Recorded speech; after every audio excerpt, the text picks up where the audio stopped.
ওমা তাড়াতাড়ি ভাত দাও। তো প্রথমে গরম গরম ভাত একদম থালায় পড়ে গেল। দেখো ভাত দিয়ে দিলাম পেঁয়াজ, কাঁচা লঙ্কা, সাথে চাকা চাকা করে শসাও দিয়ে দিলাম শাক ভাজা। গরম গরম ভাতে শাক ভাজা খেতে তো খুবই ভালো লাগে। সাথে দিয়ে দিলাম চুনো মাছ ভাজা, পেঁয়াজ টমেটো সব দিয়ে, পেঁয়াজ পাতা ফাতা দিয়ে একটু ঝাল ঝাল করে চুনো মাছ ভেজেছি। মূলো দিয়ে মুগের ডাল, এই শীতকাল এসছে, ডালের মধ্যে মূলো শিম এইসব সবজি দিয়েই আমাদের বাড়িতে হয়। আর মূলো দিয়ে ডাল খেতে তো খুবই ভালো লাগে। দিয়ে দিলাম লোটে মাছ তো খেতে ভালোবাসিস, লোটে মাছও দিয়ে দিলাম। সাথে দিয়ে দিলাম কই মাছের একদম পাতলা ঝোল। আজকে কই মাছটা আলু দিয়ে করেছি। বরাবরই কই মাছ আমি এরকম পাতলা ঝোলই বানাই।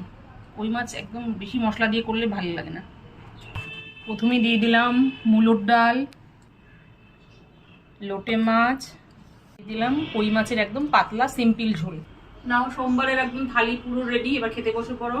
রকমের মাছ তো পাবেই, সাথে মাছ ভাজাও পাবে, মুগের ডাল, স্যালাড সব কিছু আছে। না তাড়াতাড়ি বসে পড়ো।